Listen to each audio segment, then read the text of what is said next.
Mesdames, Messieurs, bonjour. Alors, je vous retrouve ici en direct donc du Mobotel à la Porte de Saint-Ouen. Pourquoi? Parce que nous allons nous intéresser à l'agriculture urbaine. En compagnie de Grégoire Bleu, bonjour. Bonjour. Vous êtes fondateur de la boîte aux champignons, mais vous intervenez ici en tant que président de l'AFOP, l'Association française de l'agriculture urbaine professionnelle. C'est une association qui est encore tout jeune, on aura l'occasion d'en reparler. Luc Messert, bonjour. Bonjour. Alors, vous êtes vice-président de la FNSEA, la Fédération nationale des syndicats d'exploitants agricoles, en charge notamment de la communication. Et juste en face de vous, Gilles Maréchal, bonjour. Bonjour. Vous êtes directeur de phare et puis animateur de la plateforme AgriDemain. AgriDemain, c'est quoi ? C'est une plateforme qui a justement l'objectif de mieux communiquer, de mieux faire comprendre l'agriculture à l'ensemble des citoyens. Grégoire Bleu, est-ce qu'il y a un statut de l'agriculteur urbain aujourd'hui ? Est-ce qu'il y a une différence entre l'agriculteur des champs et l'agriculteur des villes ? Il y a d'énormes différences entre l'agriculteur des champs et l'agriculteur des villes.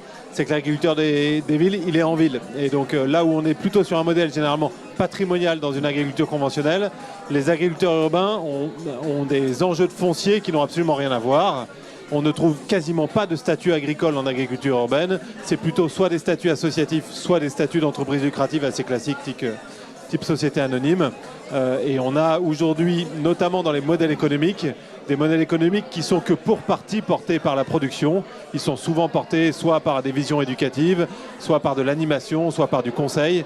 Donc on a une multifonctionnalité de l'agriculture urbaine qui se retrouve dans différentes sources de revenus pour les agriculteurs urbains.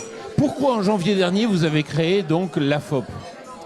On a créé l'Association française d'agriculture urbaine professionnelle parce qu'aujourd'hui on parle beaucoup d'agriculture urbaine mais on ne sait pas très bien de quoi on parle. Et nous ce qu'on voulait c'est avant tout protéger les agriculteurs urbains pour leur définir, pour les aider à avoir un statut, une certaine sécurité juridique, expliquer vis-à-vis de ce qu'on appelle les créateurs de villes, les urbanistes, les municipalités ou les agriculteurs périurbains ce qu'était l'agriculture urbaine, ce qu'elle pouvait apporter et après accompagner le grand public dans sa compréhension de qu'est-ce qu'un produit d'agriculture urbaine, qu'est-ce que peut apporter l'agriculture urbaine, qu'est-ce qu'il faut en attendre, qu'est-ce qu'il ne faut pas en attendre. Et c'est ça qu'on fait depuis quelques mois. Parce que très souvent on confond jardinage urbain et agriculture urbaine. Oui, l'agriculteur urbain, c'est un producteur, c'est un métier. Exactement. En fait, pour nous, la frontière, elle est assez simple. Si jamais, sur votre activité, vous avez de quoi payer quelqu'un à plein temps, on peut parler d'agriculture. Si jamais c'est que du bénévolat, on parle de jardinage. Gilles Maréchal, comment vous réagissez par rapport à... Je pense que des initiatives comme celle-là, les 48 heures de l'agriculture urbaine, déjà, sont des choses qu'il faut encourager parce que ça va permettre justement à l'agriculture conventionnelle de regarder d'un autre œil cette nouvelle forme d'agriculture qui se développe et qui montre justement qu'il y a des convergences. Moi, ce qui m'intéresse dans l'agriculture urbaine, c'est qu'elle est confrontée à d'énormes contraintes. Bon, des contraintes d'espace, bien sûr, tu l'as dit, des contraintes environnementales, des contraintes de localisation. Donc l'agriculture classique a énormément de choses à apprendre en allant se confronter à d'autres métiers qu'elle a l'habitude de rencontrer. Des urbanistes, des architectes, un certain nombre de métiers qui gravitent autour de l'agriculture urbaine. Et à partir de là, ce mélange, ces innovations vont permettre justement à l'agriculture classique d'évoluer. Mais au même titre, l'agriculture urbaine a beaucoup de choses à apprendre de 10 000 ans d'histoire de l'agriculture conventionnelle. Et donc, encore une fois, c'est ce mélange, ce melting pot un petit peu, qui est source de richesse et d'innovation. Et personnellement, j'y crois beaucoup. Luc, vous êtes agriculteur. Comment vous voyez l'avènement d'une forme d'agriculture urbaine ? Est-ce que c'est durable ou pas, à votre avis ? Alors, très clairement, on n'a pas le droit de cohabiter chacun dans son coin. L'agriculture urbaine aujourd'hui est en train de se développer. Elle s'est développée dans d'autres pays très rapidement, au Japon, en Amérique du Nord. Aujourd'hui, à la FNSEA, on y travaille. Cette semaine, on est en train de travailler sur justement un statut de professionnel de l'agriculteur. Et donc, on y inclut aussi la réflexion, l'agriculture urbaine pour que ce statut soit complet. Cette agriculture urbaine, elle nous pose des questions sur comment on fait pour avoir des vrais agriculteurs. Et pour nous, un vrai agriculteur, c'est quelqu'un qui, ça a été dit, mais qui sort un revenu, qui passe un certain temps, qui est autonome. Et ce qu'on veut, nous en tout cas, c'est défendre des fermes plutôt que des firmes. Et il faut absolument qu'on arrive à ce que ce soit les agriculteurs professionnels, et c'est important derrière, puisqu'on produit de l'alimentation et c'est pas rien, c'est la nourriture des citoyens, et donc on a aussi une grande responsabilité. Et derrière, c'est la formation, c'est la professionnalisation, c'est aussi être capable, être respectueux, c'est être dans le durable. Je parlais du fermage, par exemple. Comment on fait pour qu'un agriculteur qui s'installe en ville ait une pérennité et pas simplement 2 ans, 3 ans après, puis de se dire non, je peux pas continuer. Donc comment arriver à travailler sur tous ces points, les uns à côté des autres, et puis aussi se prémunir aussi de la protection, notamment des biens personnels. Je pense que c'est tout un domaine à travailler. En tout cas, on est aujourd'hui, nous, à se dire, demain, l'agriculture urbaine fera partie de l'ensemble de la palette de l'agriculture française. Grégoire Bleu, on est au tout début d'une histoire. Est-ce que vous êtes capable aujourd'hui de donner quelques chiffres qui permettent de caractériser l'agriculture urbaine en France? Oui, alors déjà, je veux revenir sur votre premier point. On n'est pas au début d'une histoire. Ça fait très longtemps que l'agriculture urbaine existe. Elle a été inventée au 19e siècle, quand les agriculteurs récupéraient les déchets équins, le fumier, tous les déchets des villes. Et c'est ce qui a créé l'agriculture périurbaine et tout le maraîchage et les ceintures vertes autour des villes. On est en train de réinventer un certain nombre de choses qui existent depuis des années. Et donc nous, on se met complètement dans la filiation avec l'agriculture.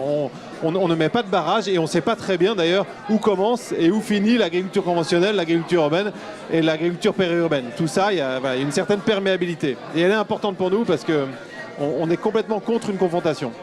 Après, si on veut parler de chiffres, aujourd'hui, il existe à peu près 130 initiatives professionnelles d'agriculture urbaine qu'on a recensées en France. On parle d'à peu près 500 emplois.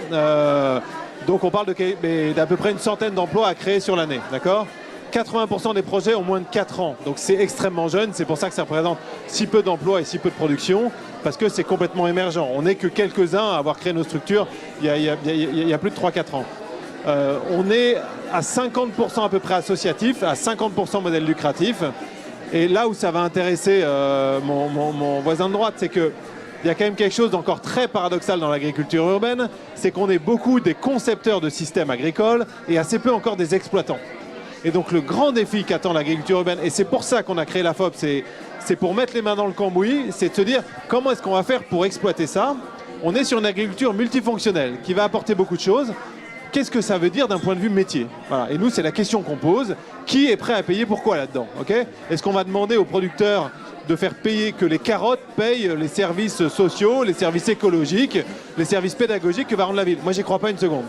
Donc, il va falloir créer des nouveaux modèles économiques, il va falloir créer des nouvelles manières de valoriser ce que peut faire. Mais en faisant ça, on fait ni plus ni moins que valoriser ce que font les agriculteurs périurbains ou les agriculteurs tout à fait conventionnels qui rendent des services écologiques, qui rendent des services en termes de paysage, qui rendent des services en termes de biodiversité. Donc, on vient juste poser de manière exacerbée des questions qui se posent de manière globale à l'agriculture. Quels sont les modes de production ? 50% en terre, donc en fait une agriculture tout à fait classique, et 50%, dans les 50% qui restent, on est sur du hors-sol de manière très majoritaire organique. Donc moi je fais du champignon, je fais du substrat à partir de marc de café, donc c'est du substrat organique. Et en fait, paradoxalement, en France, on a recensé que 15% de sujets qu'on appellerait high-tech. Donc avec des hydroponies, avec de l'aquaponie, avec de la bioponie, tous les sujets en nid, quoi. Pour une raison assez simple, c'est qu'on a souvent tendance, quand on parle d'agriculture urbaine, à penser au modèle de ferme verticale de type Singapour. On n'a absolument pas besoin de ça en France. Aujourd'hui, nos salades ne viennent pas de 3000 km, elles viennent de quelques centaines de kilomètres, voire de quelques kilomètres en été. Donc on a besoin de modèles qui représentent des alternatives pour des produits de grands imports. On n'a absolument pas besoin de tours verticales de 16 mètres. Donc aujourd'hui, on va avoir en France, à notre sens, des sujets technologiques plutôt autour de la conservation de la main-d'œuvre ou plutôt autour de la capacité à faire des produits très haut de gamme et très écologiques que des sujets en fraises, en salade, en tout ce que vous voulez, que des sujets très impressionnants de grandes tours verticales avec des coûts d'investissement faramineux qui, à notre sens, auront un peu de mal à être amortis. Luc Svensart. Alors, moi je vois des choses intéressantes parce qu'on est finalement, on est confronté un peu au même sujet. C'est comment arriver à intégrer de la modernité. On le voit aujourd'hui, nous notamment dans les élevages, comment arriver à ce qu'on aille vers plus de confort pour maintenir l'élevage, parce que c'est vrai qu'aujourd'hui la jeune génération n'a pas envie de travailler comme avant. Il y a toute une notion d'innovation, de modernité qui est passionnante dans votre présentation de l'agriculture urbaine. Il y aura aussi toute la gestion qui nous préoccupe nous aussi, c'est la gestion de l'eau, c'est la gestion aussi face au changement climatique. Et là, je pense que c'est un vrai défi aussi par rapport à ce point-là. Et le troisième point que je voudrais signaler, c'est justement comment reconnecter avec le citoyen. On voit des évolutions dans les modes de consommation. Et là, je crois que on va peut-être pouvoir aussi connecter, montrer comment on travaille, puisque la société s'est quand même urbanisée. Et puis, on pourra aussi mettre à disposition des produits qui sont issus de la zone périurbaine, voire de la zone rurale. Et je pense que là, on ne sera jamais concurrent demain. C'est-à-dire, on aura toujours besoin de l'ensemble de l'agriculture. Et c'est bien cette richesse et cette explication de modernité, d'une agriculture responsable qu'on va pouvoir montrer ensemble. En tout cas, nous, on a envie de vraiment s'inscrire comme partie prenante et aussi apporteur de solutions, notamment techniques, via les chambres d'agriculture. Gilles. Oui, je reprendrai ce que disait Grégoire sur la multifonctionnalité de l'agriculture urbaine, et elle peut justement donner un certain nombre de pistes à l'agriculture classique. Mais ma conviction, c'est que l'agriculture urbaine, même si elle existe depuis longtemps, on a tout à créer sur ce qu'elle sera demain. C'est pour ça que nous, on travaillait sur un projet qui s'appelle AgriLab, le laboratoire de l'agriculture urbaine, qui consistait justement à mettre en relation une école d'architecture pour concevoir quel type de lieu pouvait intégrer l'agriculture urbaine, une école IDREA qui travaille sur le droit rural et justement sur le statut, et puis une zone de production avec un hub qui serait tout l'aspect communication, même une radio de l'agriculture urbaine télé, c'est un peu ce qu'on fait ce soir, et enfin un lieu de consommation, d'hébergement et de consommation des produits de l'agriculture issus du lieu de l'AgriLab. Grégoire Bleu, j'ai l'impression que la vraie question à résoudre, ou le problème à résoudre, c'est aujourd'hui le modèle économique. Est-ce que vous l'abordez au sein de l'association ? On l'aborde de manière extrêmement pointue, parce qu'on a envie de survivre et on a envie de vivre de ce qu'on fait. En fait, je dirais qu'il y a deux grands types de modèles économiques. Il y a un modèle associatif qui va être totalement orienté service rendu à la ville, d'accord ? Donc c'est notamment toutes les entreprises d'insertion, toute la création des liens sociaux. Et après, on a des modèles de type productif, donc que par exemple, moi, je peux représenter à travers mes fermes de champignons. On va chercher à être le plus performant possible d'un point de vue. En fait, on va chercher à faire de plus d'euros au mètre carré avec le minimum de coûts d'exploitation. Donc nous, on a une capacité à sortir des coûts au mètre carré et des chiffres d'affaires au mètre carré qui n'ont absolument rien à voir avec ce qui se fait en agriculture conventionnelle, parce qu'on n'a pas le luxe de pouvoir se payer autant de mètres carrés, tout simplement. Et donc, on est sans cesse dans une recherche d'optimisation. Et aujourd'hui, vous parliez de consommation d'eau. Eh ben, on fait des économies de 95% en consommation d'eau. En consommation énergétique, nous, on est passé de 100 à 1000 mètres carrés sans bouger notre facture énergétique, en amenant des technologies qui viennent de l'industrie, qui viennent du génie du climat, en les amenant à l'agriculture. Enfin voilà, on est vraiment des milieux hybrides et on est quelque part un laboratoire pour aller améliorer les choses, parce qu'on peut juste pas s'offrir, on n'a pas économiquement le luxe de pouvoir s'offrir autre chose. Donc on a le luxe d'être attractif, il y a plein de gens qui s'intéressent à nous, donc les gens sont prêts à financer des expérimentations, mais ces expérimentations, elles doivent aboutir à des améliorations majeures. En tout cas, il faut y travailler sur ce modèle économique, parce qu'aujourd'hui, c'est clair que c'est une grande question. Il y a beaucoup de jeunes qui viennent dans les points info-installation. On n'a pas non plus de réponse. Il va falloir aussi travailler avec les centres de gestion pour trouver ce modèle. Aujourd'hui, quand on voit aussi le soutien de la mairie de Paris, on voit que c'est pas du tout le même soutien qu'on peut avoir dans nos petites communes. Donc ça, c'est pas durable non plus. Et donc, il va vraiment falloir y travailler. C'est peut-être aussi le moyen de rappeler que l'alimentation a un prix. On a peut-être aussi tombé trop bas, et que par rapport à ce que tu disais, par rapport à ce qu'apporte l'agriculture en termes de biodiversité, ce qu'apporte l'agriculture en termes aussi de sécurité alimentaire, ça a un prix, ça a une valeur, et c'est peut-être aussi ces éléments-là qui feront aussi que on remontera tout le monde vers le haut. En tout cas, c'est ce qu'il va falloir. Est-ce qu'on arrive à en vivre l'agriculture urbaine aujourd'hui, concrètement ? Directement. Je peux parler de choses que je maîtrise, la boîte à champignons. Aujourd'hui, on est rentable en exploitation depuis 2 ans, d'accord ? Parce qu'en fait, on a réussi à créer des produits comme les boîtes à champignons pour faire pousser les champignons à domicile. Aujourd'hui, c'est ça qui nous fait vivre. On produit des pleurotes pour les professionnels, notamment les restaurateurs. On n'est pas encore à des niveaux de rentabilité qui nous permettraient d'être à 100% pleurotes frais. Et donc, on crée comme ça des alternatives. on a, je pense, en fait, il ne faut pas chercher à aller trop vite. Si on veut trouver des modèles multifonctionnels, il faut se donner le temps de faire des mesures et il faut se donner le temps de comprendre quels bénéfices on va pouvoir apporter et comment les valoriser. Si on fonce vers une agriculture où on va devoir être rentable sur la production de salades à l'unité, on n'y arrivera jamais. On n'y arrivera jamais et on va retourner sur ce qu'on fait aujourd'hui. On fonce en Espagne à acheter des produits de merde, produits dans des conditions catastrophiques. Et ce qu'attendent les citoyens de nous, on va servir de passerelle avec un monde agricole conventionnel parce qu'on est capable de rendre des comptes, on est capable de s'ouvrir à ce qu'on fait et on a des gens qui bossent là-dedans qui sont capables de prendre des mesures très très précises et donc de rassurer sur ce que peut être l'hydroponie, sur ce que peut être de la culture en pleine terre, sur un fertilisant, c'est pas forcément horrible, on peut faire de la bonne fertilisation bien maîtrisée, voilà. Et tout ça, on est tellement près des gens qu'on peut pas tellement se permettre. On est dans une telle transparence et dans une telle immédiateté que je pense qu'on est capable de véhiculer un certain nombre de messages et de pas à pas reconstruire des modèles comme ça qui ont tendance à être un peu aujourd'hui dévoyés. Ce qui est enthousiasmant, c'est de voir des jeunes aussi, d'autres cultures, de formations aussi différentes qui reviennent à l'agriculture grâce à l'agriculture urbaine. Et ça, c'est extrêmement enthousiasmant. Grégoire, ce que vous dites, là, on a l'impression qu'il n'y a pas d'opposition agriculture urbaine, agriculteur des champs. Mais il y a quand même, vous le savez, dans les mouvements d'agriculture urbaine, une partie qui se sont opposés à l'agriculture traditionnelle, conventionnelle. Comment vous les gérez ? Je les gère tout simplement. Moi, je trouve que c'est une excellente nouvelle. Ils prennent leur destin en main. Ils ne sont pas en train de déposer du fumier devant des fermes agricoles. Ils sont en train de reprendre leur alimentation en main. Si après, on arrive à monter des modèles agricoles qui sont plus performants d'un point de vue écologique, social et économique, je pense que tout le monde autour de la table va être intéressé. Donc, pour moi, en fait, on s'en fiche un peu de quelle est la motivation. Est-ce qu'elle est militante? Est-ce qu'elle est économique? En fait, l'idée, c'est on a assez de problèmes et assez de solutions à trouver pour se focaliser sur la solution et pas sur les oppositions. Donc, vous ne nous entraînerez pas à la FOP sur l'opposition parce qu'on pense que c'est juste de la perte de temps. Et que, nous, on a fait des débats avec les jeunes agriculteurs. Le mouvement des jeunes agriculteurs souffre tellement d'une image qui peut être renvoyée à un certain nombre d'agriculteurs, c'est tellement catastrophique.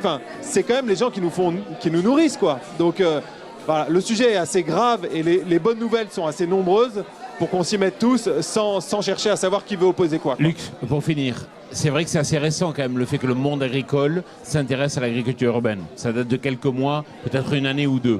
Qu'est-ce que vous allez faire maintenant pour aller plus loin ? Ce qui est clair, c'est que personne n'a gagné à une opposition.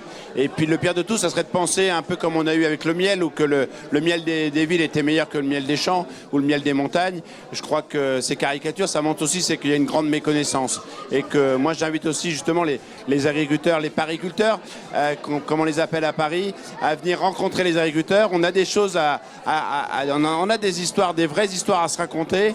Et puis je crois qu'ensemble, on a certainement à gagner justement l'avenir de l'agriculture.